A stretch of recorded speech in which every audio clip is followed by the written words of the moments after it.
ዓመት የበጋ መስኖ ስንዴ ልማት 163918 ኩንታል በላይ ምርት ለማግኘት እየተሰራ መሆኑ ተገለጸ። በሰሜን ወሎ ዞን በሀብሮ ወረዳ የበጋ መስኖ ልማት የንቅናቄ መድረክ ተካሂዷል።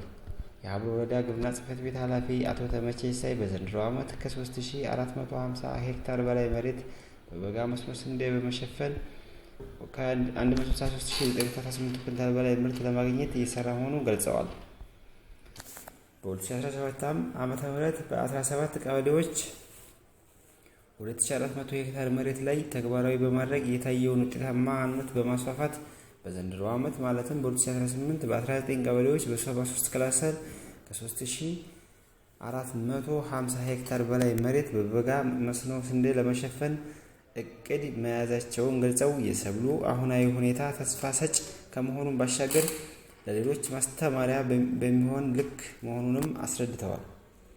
አቶ ተመቼ እንዳሉት ለዘርፉ ውጤታማነትና ስኬታማነት የተሻሻሉ አሰራሮችን ተግባራዊ በማድረግና በየደረጃው ካሉ ባለድርሻ አካላት በቅንጅት እየተሰራ ሲሆን በቀጣይም የባለድርሻ አካላት የአርሶ አደሩ የግብርና ባለሙያዎች እንዲሁም የአመራሩ ትጋትና ርብርብ ተጠናክሮ ሊቀጥል እንደሚገባ አመላክተዋል።